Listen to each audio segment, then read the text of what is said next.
Box, I started writing in 1980 pagka-graduate ko. So ang Music Box doon, parang nag-start siya mga 1983 sa ano pa yan, sa Banawe. Tapos nagkaroon ng Music Box here in Timog in 1984. During that time, kami mga nasa media, nasa showbiz, madalas na kaming bumisita sa Music Box dahil after every trabaho, like halimbawa, pag nag-guest kami kay Ate Lud sa mga shows niya, dito kaming lahat pumupunta dahil during that time, pwede ka pa mag-disco dito.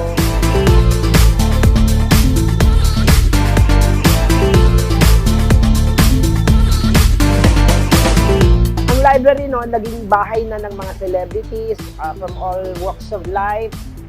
Meron dyan politician, may artist, lahat na, nandyan na silang lahat. Tapos, ito kasing Music Box, parang sister bar niya. So, if you're in the Quezon City, dito ka sa Music Box. Kung sa Manila ka naman, sa Malate, sa library ka.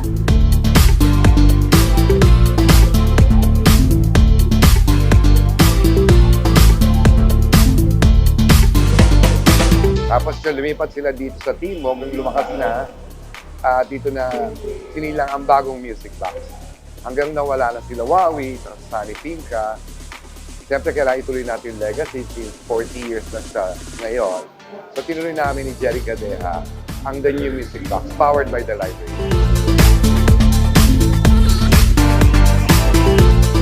So, sa New Music Box, we're not afraid to reinvent something new at mag-develop ng mga baguhang talento talaga, very raw talents na later on can influence yung bagong sistema din, bagong entertainment sa comedy circuit.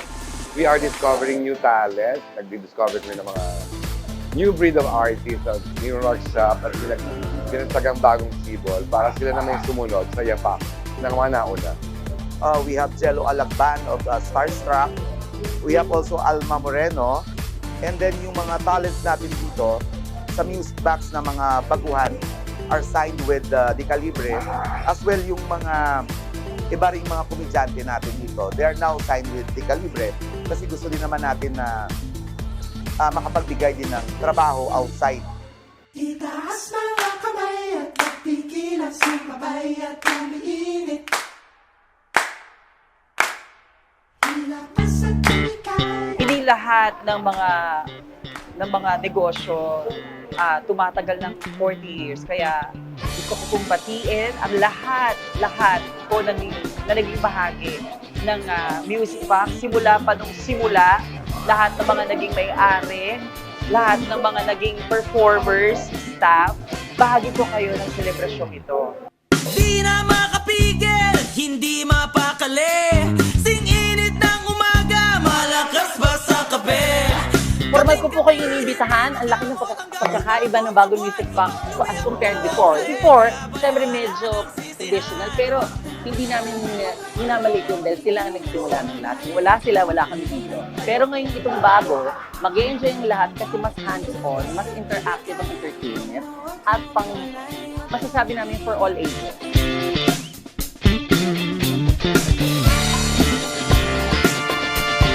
Gusto yung makalibot panandalian sa mga problema, dito lang po kayo. Dito lang po kayo magpunta sa The New Music Box.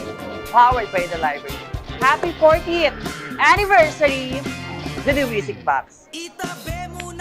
Do come and try. If you're bored on any ordinary night of the week, come over. You are all welcome. See you, and happy 40th! A Music Box. Sana tumagal pa ng mas maraming pang taon. Kahit wala na kami dito, sana ma-enjoy nyo pa rin. For the future generations.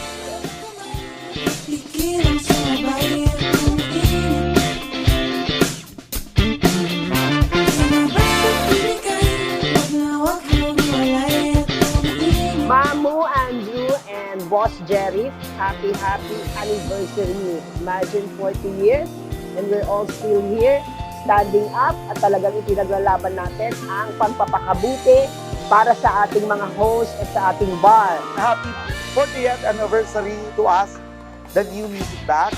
And thank you everyone sa suporta ulit. And we hope to see you and we hope to count more years Happy 40th anniversary. See you on the 80th. Ha? Happy 40th. Si Mamang is now a part of the family and para sa mga may-ari na